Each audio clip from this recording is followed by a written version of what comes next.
Welcome back to episode 2 of Life, Death, and Cookies, a new podcast with myself, Oliver Tanner, and my wife. I'm Char Tanner.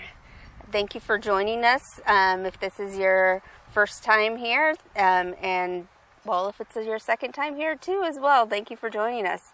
If it's your third time here, I wonder how you made it, because this is our second episode. So today we're going to talk about having a diagnosis that you know will end your life. So you get a diagnosis, maybe it's diabetes, heart failure, dementia, cancer, or ALS, or any other thing that will possibly end your life. Or will definitely end your life. Yes. Some things there's a chance, some things there's no chance. Yeah. You may feel heartbroken, angry with God, overwhelmed, confused, helpless, grateful to finally know what's wrong, contemplative, or any other emotion, because we're all different, so we can have as many emotions that may come up. Whatever you're feeling, allow yourself to feel it. Cry, scream, pray, and don't ever feel guilty for the feelings that are honest for you.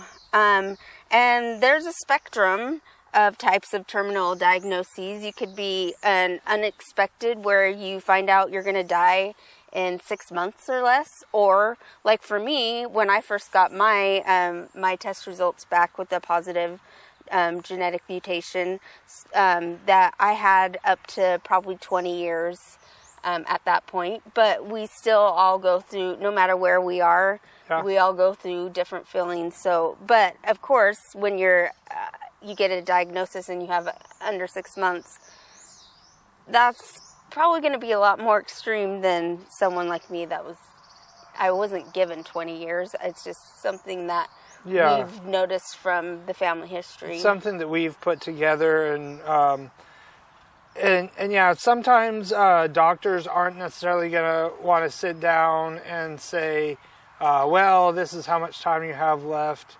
And really, I think that if we talk to your doctors and we said, well, Char's got about 10 to 15 years till she's either going to die or need a heart transplant, they would go, well, no. And they would push back on that pretty strongly. But, what is it, 5 generations of data that we have from your family of the same thing happening pretty reliably? Yeah, doctors don't ever want to give a grim, determined, final word on anything. They're always going to tell you that there's hope. They're always going to tell you that, even when it really isn't, I don't know. And people like to say things, well, you never know what science is going to do. You never know what's going to come out in medical science, what kind of advancements. And those are all fine. I don't know, sometimes it's just kind of, I think, trying to push off people from feeling hopeless. Yeah. It's not necessarily always the most realistic approach. Sometimes there is some realism to those kinds of approaches, but I don't know, I kind of feel like frequently it's just somebody trying not to sound too grim. Well, yeah, and in the case of my diagnosis, with the lambda genetic mutation, I mean, the genetic testing for that came out in about, I think, around 1999. Mm-hmm. So that's relatively new. And so they're just learning about all this. And so, as far as that's concerned, they're not going to give you something that's not solid proof, and it's different. It's different in other families, not right. In my support group on Facebook for the lambda mutations. Other families do have some earlier deaths. They even have some of their children that are in the hospital, and right. The important part, though, that we got when we were talking to the genetic counselor, and so there was a genetic counselor that we talked to, as well as the hospital that we went to initially when you got your test back. There was a geneticist there who has specialized in studying lambda. Yeah. Right? And what we got from him is, this genetic mutation, what it does, varies from one family to another, but when it presents within a family group, it tends to present in the same way in everybody in that group, which is where we found a lot of value in looking at past generations who, you know, and this is, again, doctors will say, well, you know, we don't really know for sure that they had the genetic mutation, right? Because we can't go dig up somebody who died in the 1800s and test their DNA with a test that just came out in the 90s, right? So we cannot with 100% certainty verify, because we don't have a test right here that says that they had it, but they had it. And it's really not that hard of a thing to figure out that they had it. Yeah. And part of how, so I guess we could talk really, I don't know, do we want to talk about how I knew that you had it when we first met, or wait for another time for that? Let's wait for another time, I think. Okay, yeah, let's get back to the topic at hand, the spectrum of types of terminal diagnosis. Sorry we got on a little bit of a tangent there. And I think we pretty much covered that. It's just mentioning that we know that someone that just got a diagnosis and is told that they have 6 months to live, that their feelings are going to be very different from someone that has up to 20 or, you know, just has a diagnosis. And as you go through that whole process from diagnosis till death, whether that's going to be 6 months, 2 years, 20 years, I think that how you feel about it and how you perceive it is probably going to change. Oh, definitely. Yeah. I mean, at least in my experience, you know, yeah. And I think that it's perfectly reasonable that, you know, there may be some point at which you're like, oh, whatever, I just don't care. And then one day it hits you, and all of a sudden, oh my gosh, this is real, and it's happening. Mm-hmm. Yeah, I think that's true. So we're going to talk a little bit about emotional response to a diagnosis, and I'm going to get a little bit personal here. I mean, I guess we're being personal a lot. I went ahead and I'm going to read straight from my journal, what I wrote in my journal after I found out that I had my diagnosis. So this week I got the genetic testing results back. I do have the genetic mutation. Not surprised. It is actually good to know. This has gotten me thinking about life. Not that something like this should be the catalyst of life pondering. It should happen anyway. I want to focus on more important things in life. I want to spend more attention on the kids and Oliver and whatever else I'm guided to. End of the entry. So don't get me wrong, this sounds really optimistic, like it was easy for me. It's not true. A lot of times I'm in denial, or just things are good at that time, and so I don't think much about it. But then, like, I'll have a bad day come up when I have no energy, it's all gone, and I can't accomplish anything, or I get a flag warning from my ICD, shows that I have had a short stint of tachycardia, or when I got the results back from my cardiac MRI showing that I had scarring on my heart, which is dead heart cells. So all those times when, you know, I'll go through having normal times, and then I'll have those times come up, and it's like I break down and I cry, and it hits me like it's all new again.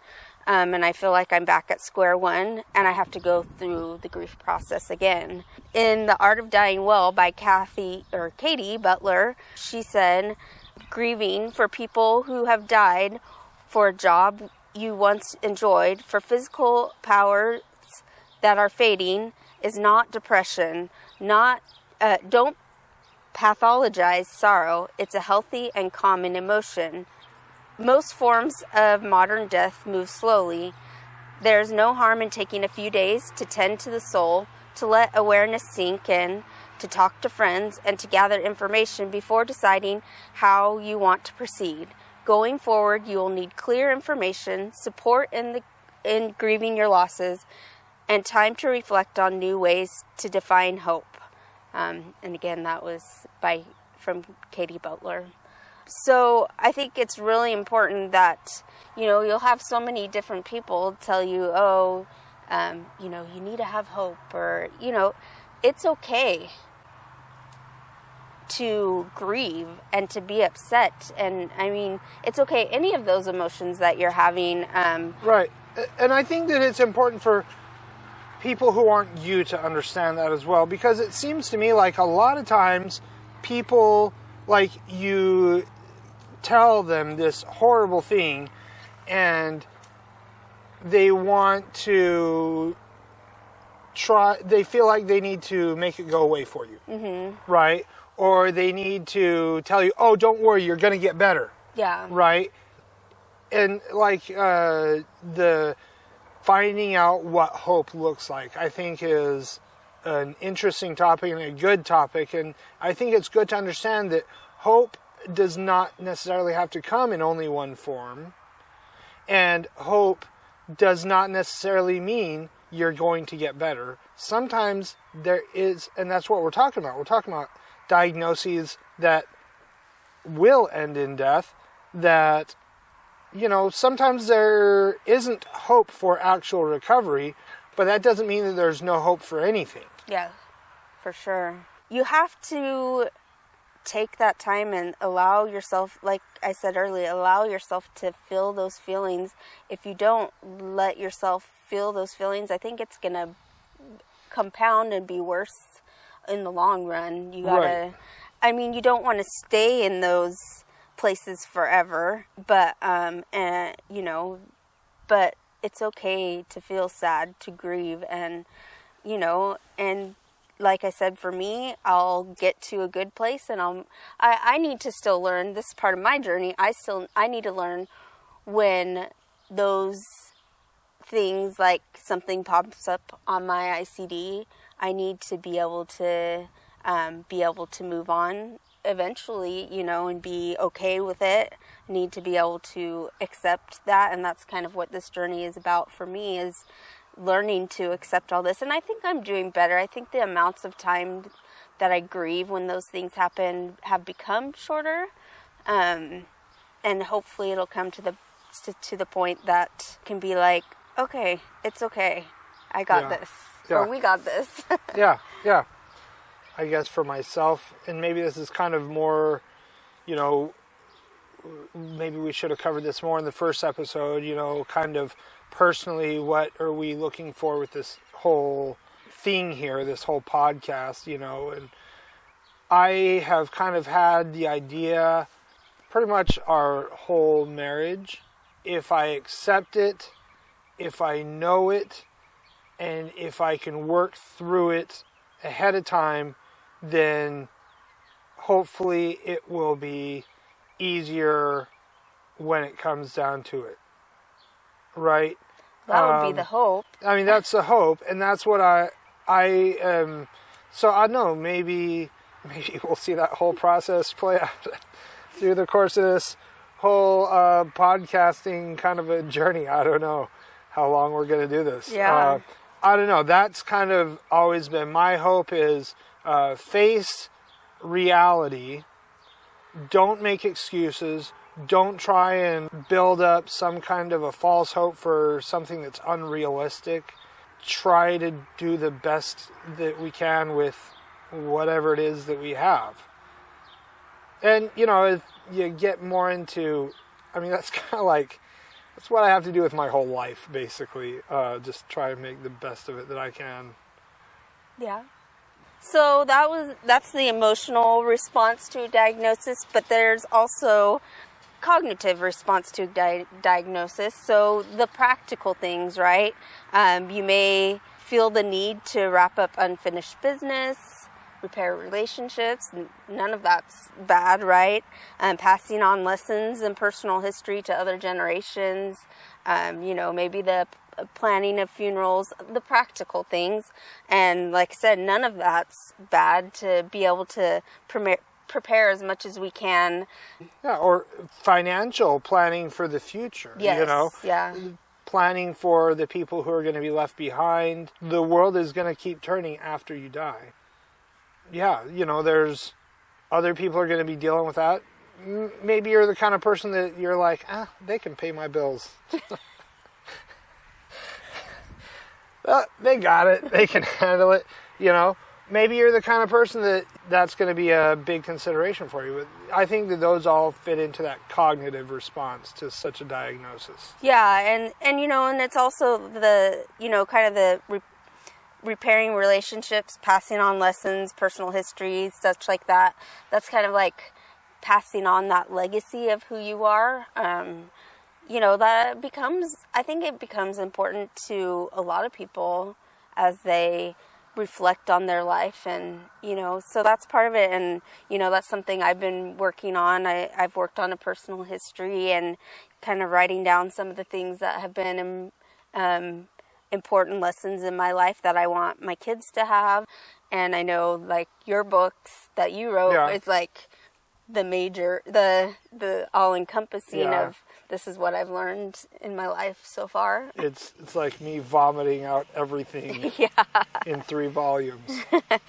So there's not much more, I guess, right now on the cognitive response to diagnosis. If there's anything that, say you've gotten a diagnosis recently and there's something like planning the funeral or something, how to pass on the information in your head to your spouse or to your children, to we can cover that in the episode. Let us know in the comments things that the practical things that you'd like us to cover. I would recommend to anyone and everyone, write, if you don't do journals, if you don't do diaries, that's cool. I don't either. You don't have to write a book or 3 books like I did, but you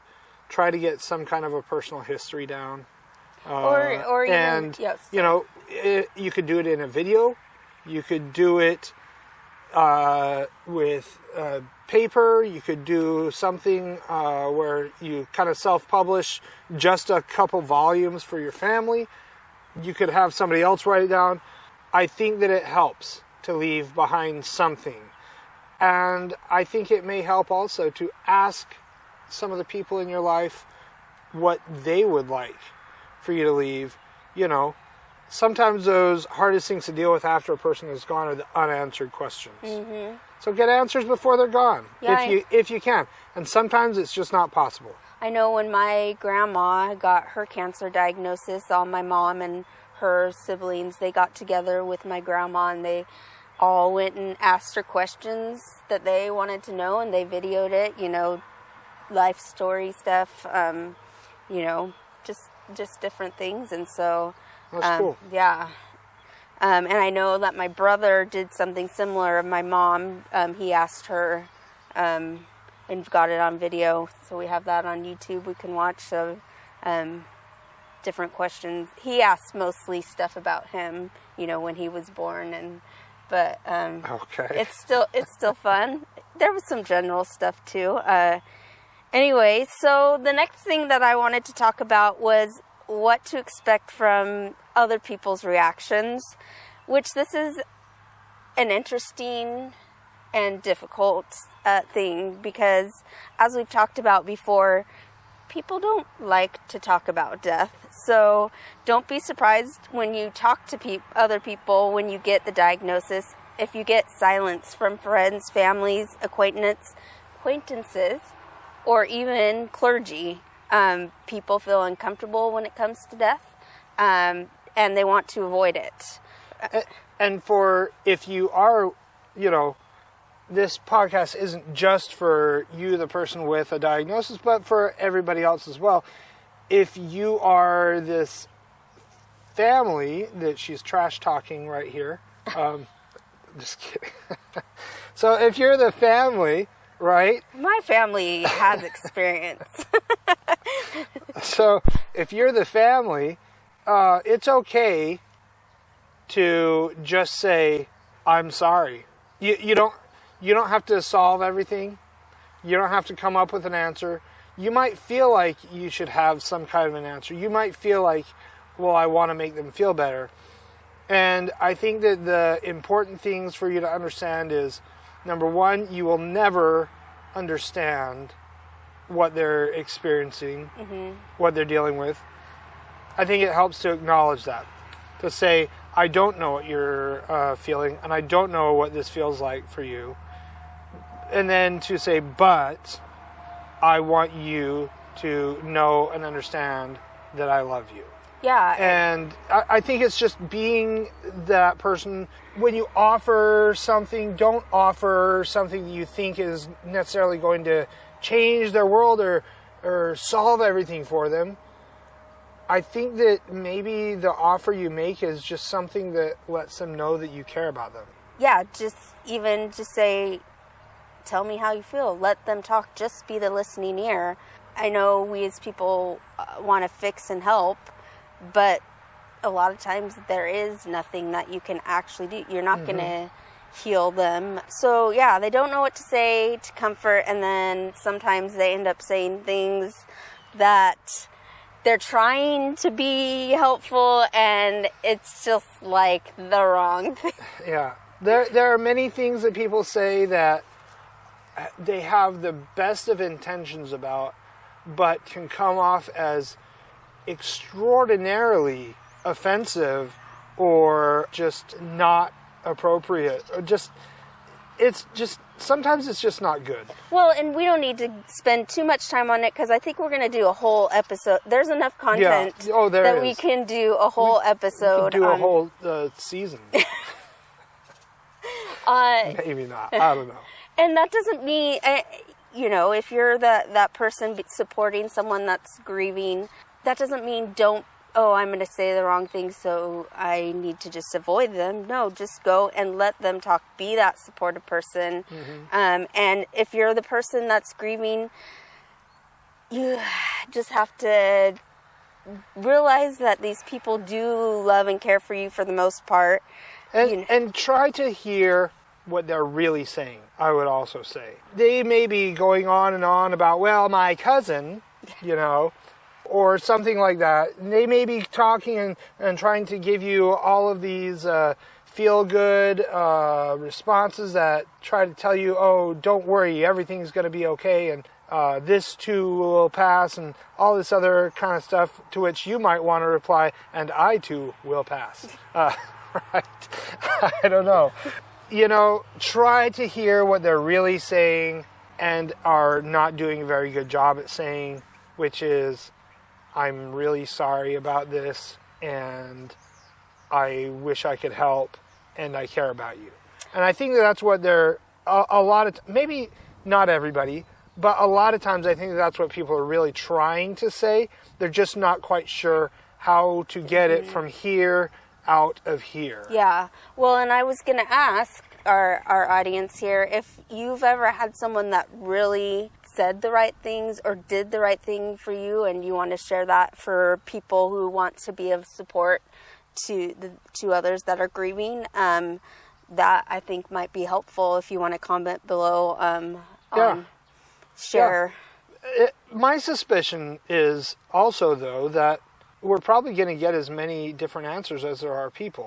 And that what is the right thing is going to vary from person to person. That's true. And is largely going to depend on who you are and what kind of personal connection someone has. And, sorry. No, go ahead. I was going to say, even the same person, it might be different at different times throughout, like when we had our Muller pregnancy, which was our first baby that we lost. I wanted to talk to everyone about it. Not like I wanted to talk about it, and I wanted to talk through my feelings, and then on my second, that was just a normal miscarriage. I did not want to talk to anyone. I didn't even answer the phone when my mom called, which is a big deal, because and I had a friend that she knew I wasn't answering my phone. And so she stopped by and dropped off a chocolate bar to me, and that did make a huge difference to me, because I knew, I didn't want to talk, but I knew that she was able to do that, and I didn't know what I wanted at the time, but it meant a lot to me. And just so I'm sure we'll get into this more in a different episode, but just touching on that one as well, I think that there's another part that's important to recognize. Like with the molar pregnancy, my experience was very different from yours, and a lot of people, like everybody understandably and rightfully, was very concerned about you and was very into, oh, I'm so sorry, Shar, and blah blah blah blah blah. And I was just sitting there the whole time going, I wish that somebody would be willing to talk to me about it, or even just recognize that this wasn't just her baby, it was my baby too. And I just felt like, pushed to the side, ignored, minimized, and it was something we were both suffering through. Yeah. And of course my experience was different from your experience, so I couldn't really understand what you were experiencing. But at the same time, you couldn't really understand things from my perspective either. And both are important, and that's part of understanding it all, And it's the same with all of these things, with these terminal diagnoses. I'm not the one who has 10 to 15 years to live. You are. But it still affects me, right? Oh, yeah. And I think it's important, again, I guess maybe that's kind of my role in this podcast, is to be the voice of the other people who are closest to love and support and what they're going through. Yeah, and I think that's one thing, and sometime I'd like to have my sister-in-law, Bridget, on. She, she lost my brother, and I know when I got my I don't know at what, if it was when I got my testing back. No, because anyway, she was really good at talking to you and saying, I'm sorry, Oliver, I know, that's something that I think we've appreciated. And yeah. There may be some people that also aren't very well intentioned with the things that they say. This is an extreme example, and we can laugh about it now, but at the time it wasn't very funny. When my mom was having her heart problems, like back in the beginning, she was still pretty young, in her 40s, and my dad had someone come up to him and tell him that my mom was having heart problems because of the religion they belonged to. So, not not so well intentioned, but so if you know somebody and you think for a minute, hey, you know what? I need to go tell them that they're in the wrong religion. Look, I don't care what their religion is. Just don't. Yeah. I'm not gonna sit here and talk religion with anybody. I'm not gonna sit here and criticize you or your religion, your beliefs, any of that. I'm just telling you, if you feel like that's a message that you are feeling like you want to sell to somebody or tell someone or whatever, it's not going to end well. And they probably aren't going to leave that conversation thinking, wow, you know what? I feel so glad that they came and talked to me about that. Yeah. I like them even more now. They're probably going to like you less. Yeah. Just my thoughts. What do I know? So the next thing I have is how to move forward with the terminal diagnosis, and that's the $1 million question, right? It's still something that we're working on, right? Morrie Schwartz from Tuesdays with Morrie, written by Mitch Albom, he said, there are some mornings when I cry and mourn for myself. Some mornings I get so angry and bitter, but it doesn't last too long. Then I get up and say, I want to live. So, like we said, there's so many different feelings you can have, different times throughout the diagnosis until you die, and I think this is the same, too, for the grieving process, if you're the person left behind. Yeah. And it's okay to have those feelings, whatever they are, but you need to get up at some point and say, I want to live, or for you, I think, say, we're going to make the best of the time that we have together. Let's not sit and Right. mourn all the time. Right. And that's part of why we have open conversations about all of this stuff at home, with our kids and with everybody, is we're trying to face it now so that hopefully it'll be easier to face it then and make this a normal part of our lives, because it is a normal part of our lives, rather than something that we avoid and then it hits us like a train and we just get scattered everywhere. Yeah. And then from the book Advice for Future Corpses by Sallie Tisdale, she says, coming to terms with terminal illness requires a time of darkness and natural introspection. How this looks and how long it lasts will be different for each of us. And then in chapter 11, she says, grief lasts as long as it lasts. So kind of like you say, is with food in the oven, when is it done? Oh, yeah. Yeah. Char loves it. When she asks me how long something needs to cook, and I tell her, well, until it's done cooking. Yeah. It's done when it's done. So, yeah. So I guess grief is the same way. Yeah, well, hopefully it comes to the point that grief is, at least for, someone like me, that grief ends before we die. I don't know. So we don't want to... I don't know, I'm going to get too deep into the food analogies. I was going to say we don't want to put the grief in a sous vide and let it sit for like a month, I guess, till our grief is nice and tender. And I don't know, that actually sounds really tasty. So, I don't know. I have another quote here. Maybe it's all in how we cook the grief, Char. Yeah. Let's try this out. Okay, we can do that. Amy Bierman said, if I spend my remaining days mourning the cancer wins. It will take away any goodness in my life, and I refuse to allow that to happen. So just another perspective, of course, allow yourself to grieve how you need to grieve. And then we want to get on to living the life that we have. Even if it's this only 6 months that you have left to live, you want to make the best and go feeling, having that sense of joy and satisfaction. I can't think of the right word right now. Completion? Yeah. Okay. So maybe you're angry with God. Allow yourself to feel angry with God, but eventually allow yourself to feel His love and peace as well. Yeah.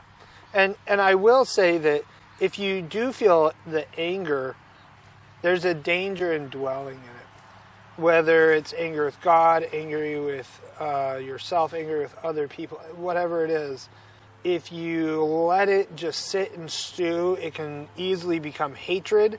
And when you start giving in to the hatred, when you start going,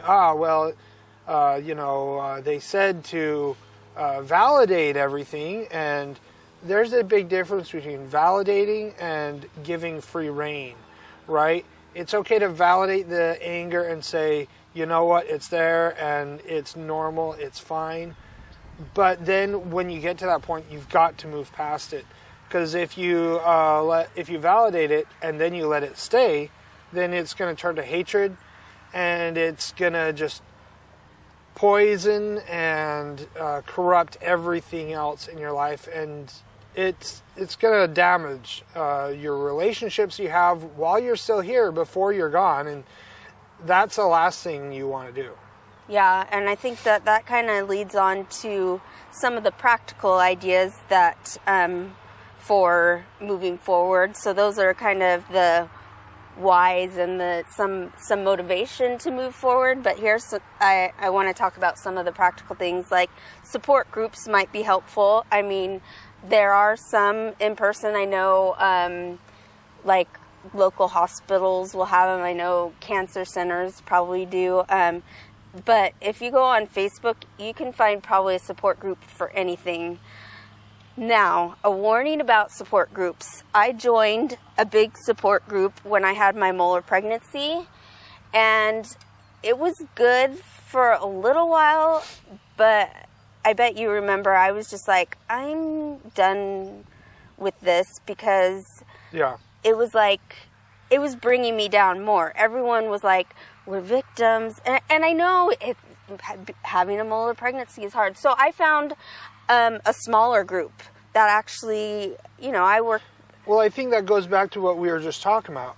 Validating it versus living in it, right? And I think it is important that you validate it. Like the support group helped you to validate it, but then it became toxic for you to keep living in it. And so I think with support groups, maybe it is important I think that they can be helpful, and it is important to go and get that help, that support, and then understand that it's okay for you to move on and say, that phase of my healing is over, let's move on to a different phase, right? It's like if I don't know, I've had a lot of surgeries, right? So after surgery, there's a time when I have sutures in and where I'm bloody and everything is healing up still, right? At some point, the stitches got to come out, bandages have got to come off. I don't still walk around with all the bandages on my hands and feet and I've had a lot of surgeries. All the places where I've had surgery, right? They all come off at some point. Yeah. And it's time to get on to living. And, I've got scars all over me, and you may still have some scars emotionally from, whatever it is that you went to the support group for. And, this is one thing that I'm big on. With my surgeries, with other past accidents, I have scars. Those scars are evidence of healing having occurred. I don't have open wounds anymore, right? Where I burned the crap out of my hand at one point, had third-degree burns, and I got scars on my right hand from that. Those burns, I don't experience pain in that hand anymore. It all healed. The scars are evidence of the healing. And having some emotional or even psychological scars, I think, are evidence of healing having occurred. If you bear those scars, I think that you should allow yourself some grace to say, you know what, there has been healing, and it's okay to still have scars. It's okay to still be sad every once in a while. It's okay to still grieve. Too many times I think that when we talk about this kind of stuff, we think healing means, all bad feelings go away. Or, you're totally fine. And I don't, honestly, I can't think of anybody who, if they're being honest, is actually like that. Yeah. That's the spiel about support groups. I think they can be very helpful. Like I said, I got, from that bigger support group, we got a smaller group together, and a lot of us are still friends, I don't, how many years ago was that? That was 2007 when you had the molar pregnancy. So it's 15 years. Yeah. So, wow. I'm still friends with some of those group that we went out of the big group and more became a support for moving on, Right. Well, personal friendship. Yeah. So another thing that you can do to move forward is to create goals. Small goals are probably better. A bucket list can be a fun way to look at goals. An end-of-life coach might be a helpful way to accomplish making those lists of goals. But pondering about what you want to do with the rest of your life that you have. I have a sister who's really into her bucket list, and that helps her get through times, makes life more fun. So, and we're actually going to talk about bucket lists in another episode, so... Well, and I don't know, I guess kind of how I sometimes think of it is, life is a journey, so where are you going? Right?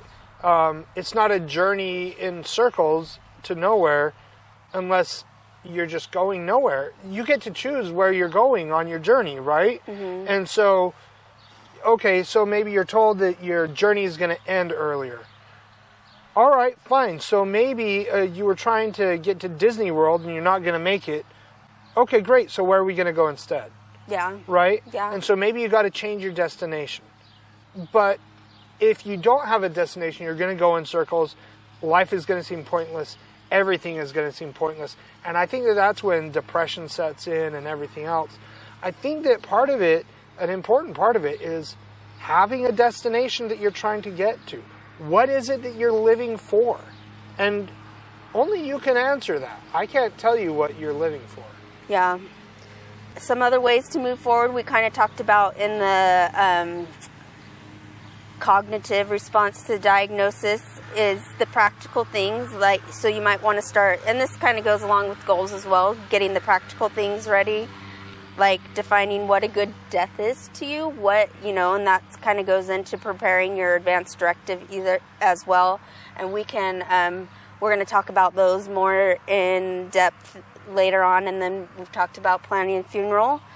You can also be doing research about your illness. That can be depressing. You got to have a balance with that, though. It can be depressing, but it can also be helpful to know what some of the things to expect. You can also look into alternative medicine. Now, some people might not agree with that, but that's, it's something to, and a lot of times alternative medicine's not going to give you the cure, but it might make you feel better, or do help with some of the symptoms, because alternative medicine can also be like meditation could be in there. Looking into that kind of stuff can also help you get through that diagnosis. It also puts your mind on something else rather than all the negative aspects of it. And I think that I am interested with the topic of alternative medicine. I think that maybe we could do that in a future episode. But I think that we should try to find someone who can be a spokesperson. Maybe a spokesperson for pharmaceutical medical approach, somebody who can be a spokesperson for an alternative medical approach. Kind of hear both sides of the issue. Yeah. Because I think it's I've known some people who were big into one side or another, and it seems like there's a bit of a debate, and people tend to take sides. My personal feeling is that there is good on both sides of that issue, and there's bad on both sides of the issue. So that's kind of some of the really basic on how to move forward with terminal diagnosis, but really, even though we've only just covered basic things, there's a lot really going into there. And like I said, almost all of them that we talked about, we're going to go more in depth later on those topics in different episodes. But that's just the basic covering of that. The other consideration is quality of life versus quantity of life. And this is something kind of like what I was talking about before, defining what a good death is to you. Only you can decide which is more important. And this gets a lot into the other parts of the family, parts of the family not agreeing. Right. Because a lot of times family members may be so set on, I want you here no matter what. But you're like, well, no matter what? Really? I mean... Right. And it seems to be that in our society, quantity of life seems to be like the default position. We'll clearly keep you alive as long as possible. I don't know that that's necessarily the wisest or the best decision all the time. While I was doing my counseling program, we were studying lifespan and development throughout the lifespan, and I did a project where I did kind of a deep study on the elderly, right? And one of the things I came across, I can't remember exactly where I saw it, I think it might have been in a documentary. Somebody made the comment, something along the lines of that we have advanced medically to the point where we almost leave people with no option but to deteriorate to death. And it was kind of talking about old people just getting so old, they start losing all of their faculties. They can't do anything for themselves. And I remember there was one of these documentaries I was watching. It was just heartbreaking.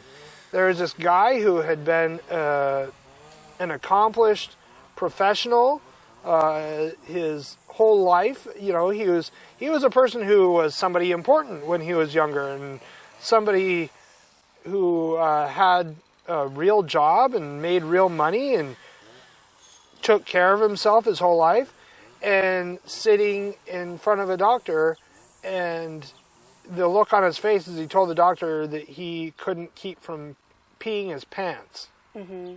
I mean, just absolute shame on his face. And maybe, I don't know, I've wondered if maybe our whole thing about keeping people alive for every possible day that we can keep them alive, if it isn't really worse for the people who are keeping alive, forcing to keep living, you know, every day and all this other nonsense. I think that sometimes when we get into that quantity of life thing, we're not really thinking about the person. We're really thinking about ourselves. Definitely. Yeah. We're thinking about, well, I don't want to deal with losing you. Well, I have fears and I have apprehensions about death, and I don't know how I feel about that. So as long as I can keep you alive, then I don't have to face it. But never mind what it does to you. Right? And I think that's kind of that hard thing that people have to think about and have to face with this question of quality of life versus quantity of life. And I think that it does have to come down to an individual decision, you know. I personally don't think that there's anything wrong with somebody like you, Shar. If you decide that you want to try to get a heart transplant one day, I mean, yeah, if I can have you around longer, I mean, I would love that. I would love to have every day with you that I can. But at the same time, I don't want to just see you suffer, and I don't want you to be miserable. And if you decided instead that you just wanted to say, you know what, screw it all, let's just travel, because I know you like to travel. Let's just travel and let's go and do what I enjoy doing and live how I enjoy living. And if I drop dead on the way, then that's that. At least we're doing it together. Then at least we're doing it together. At least we are together. And at least you are happy. And that's what's more important to me. And I think, you know, that's kind of what I think when I think quality of life versus quantity of life. And, you know, there are arguments for each one. There are people who are going to give really good arguments for quantity of life, you know, and you never know what you can do if you just had 10 more days. And, okay, that's true. You never know. I don't know. The same argument could be made the other way. You never know what you might be able to do if you just set off across the country and live your life and find all the joy and happiness that you can while you have it left. We are praying types of people, and I'm sure that as we deal with these kinds of questions, we will be praying a lot to make our final decisions. But whether you are that praying type of person or not, I think that it is important to understand that you might love your mother, you might love your sister, you might love your wife, you might love your husband, you might love your child, whoever it is. But this isn't your life, it's theirs. And if they make a decision, you still need to love them. The quality of life versus quantity of life, you have to figure it out yourself. And when we discuss that, when we do that episode, it's been a struggle for me to define what, you know, it's a continuum. So it's been a struggle for me to decide what it's going to look like for me, and it's a journey. But I think maybe we've probably covered the basis for finding out your diagnosis that will end your life. But let's get to our cookie. Yes. If you have suggestions or requests, let us know. Yeah. Always in our comments, let us know what you think about these topics that we're talking about. You can comment and let us know where you fall on this quality of life versus quantity of life debate. And what role you play in, are you the person who is looking at your own quality of life versus quantity of life, or are you the person who's trying to support someone else who's facing a terminal diagnosis? Where do you fall on that? And I'd like to hear people's reasoning for why they think one way or another, and hopefully we can all kind of learn from each other. Yeah. So anyway, so this week for our cookie, we decided to try out, I've heard a lot about crumble cookies, and so this one, what is this, Shar? I think it was like dark chocolate. Dark chocolate chip chocolate dark something, I don't know. Okay. It's rich. I wish I had milk. And I will say that I do tend to prefer their chocolate-based cookies over their just, like, I don't know, their normal dough. I do like the number of chocolate chips they have in here. There's a pretty good amount. They're not just on top. They are mixed all throughout. You can even see them on the bottom there. It's soft all throughout. The edges are a little bit crispy. I don't know, it tastes about like most crumble cookies taste to me. Look, nothing against crumble. Crumble cookies aren't my favorite, I'll be honest. They kind of taste like they're maybe a little bit heavy on the flour. Yeah, and definitely. I could almost guarantee these are not made with real butter. Well, I'm sure we're going to find out from someone. Yeah, somebody's going to be offended and be like, oh my gosh, I can't believe you said that about crumble cookies. The crumble cookies, they're just not my favorite. I'm sorry if I've offended anyone. But that's okay. Yeah, it's okay. My cookies are better. That's all I'm saying. I make better cookies than crumble. So thank you for joining us for episode 2 of Life, Death, and Cookies. We appreciate you joining us. Yes. Please leave us some comments. We would really appreciate it if you would share this podcast. Give us some good reviews, thumbs up, star, whatever it is that there is, because I'm not sure exactly where it's being posted right now. But whatever it is, please do good things with it. We appreciate you stopping by. Hopefully we've given you something good to think about. Please interact back with us. We really love the interaction, and we look forward to continuing this journey with everybody. And we'll see you next time. See ya.